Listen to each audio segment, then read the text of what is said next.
Dalam politik internasional terutama di kawasan Asia Tenggara, perubahan besar seperti pemindahan ibu kota suatu negara dapat menciptakan dampak yang luas dan mendalam.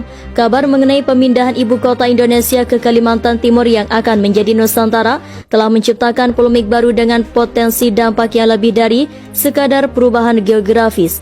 Salah satu reaksi mengejutkan adalah pernyataan bahwa wilayah Sabah dan Sarawak Malaysia sedang mempertimbangkan untuk mengajukan diri sebagai provinsi yang baru di Indonesia. Ini adalah perkembangan yang menarik dan kompleks yang mencerminkan dinamika politik dan sejarah panjang di kawasan ini. Pertama-tama, perlu dicatat bahwa Sabah dan Sarawak telah lama menjadi bagian integral dari Malaysia, namun sejarah mereka juga penuh dengan kontroversi dan ketidaksetaraan. Wilayah-wilayah ini memiliki budaya, bahasa dan identitas yang berbeda dari semenanjung Malaysia, dan dalam beberapa aspek mereka telah merasa kurang diperhatikan dan diskriminasi. Pemindahan ibu kota Indonesia ke Kalimantan Timur tampaknya telah menciptakan ketidakpuasan di antara penduduk Sabah dan Sarawak.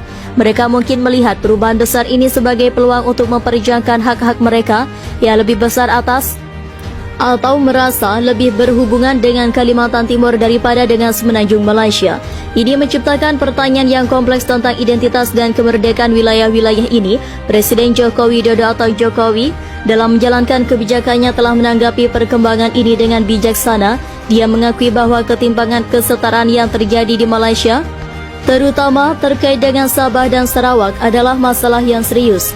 Ini mencerminkan komitmen Indonesia untuk mendukung kesetaraan antara negara-negara di kawasan ini dan menghormati hak-hak rakyat Sabah dan Sarawak. Namun, Jokowi juga menegaskan bahwa Indonesia tidak akan menekankan warga Malaysia yang ingin pindah ke negaraan.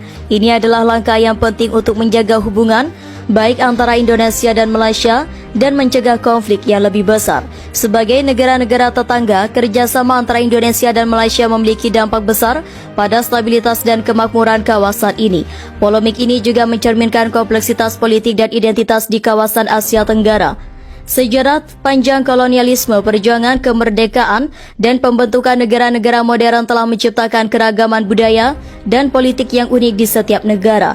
Ini juga berarti bahwa pemindahan ibu kota atau perubahan besar lainnya dapat kebijakan negara dapat menciptakan reaksi yang beragam di kalangan rakyat.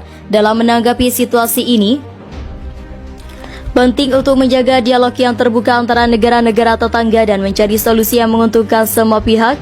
Kesetaraan dan penghargaan terhadap hak-hak individu dan kelompok adalah nilai-nilai yang harus dijunjung tinggi dalam politik internasional. Sementara perkembangan ini mungkin menjadi perdebatan politik dan hukum yang kompleks dalam waktu yang datang, penting untuk mengingat bahwa dalam politik internasional, konflik dapat diatasi melalui diplomasi dan dialog. Semua pihak harus bekerja sama untuk mencari solusi yang adil dan menghormati kepentingan semua pihak. Dengan pendekatan yang bijaksana, masalah ini dapat diatasi tanpa merusak stabilitas dan kerjasama di kawasan Asia Tenggara. Dalam melanjutkan pembahasan mengenai polemik baru yang muncul seiring dengan pemindahan ibu kota Indonesia dan potensi masuknya Sabah dan Sarawak Malaysia sebagai provinsi baru, kita perlu lebih mendalam memahami beberapa aspek yang terlibat dalam situasi ini. Pertama, ketidaksetaraan di Malaysia. Salah satu aspek yang harus diperhatikan adalah ketidaksetaraan yang telah lama dirasakan oleh Sabah dan Sarawak di dalam Federasi Malaysia. Meskipun mereka telah menjadi bagian dari Malaysia sejak pembentukan negara tersebut pada tahun 1963, beberapa warga merasa bahwa mereka tidak mendapatkan manfaat ekonomi dan politik yang seharusnya mereka terima.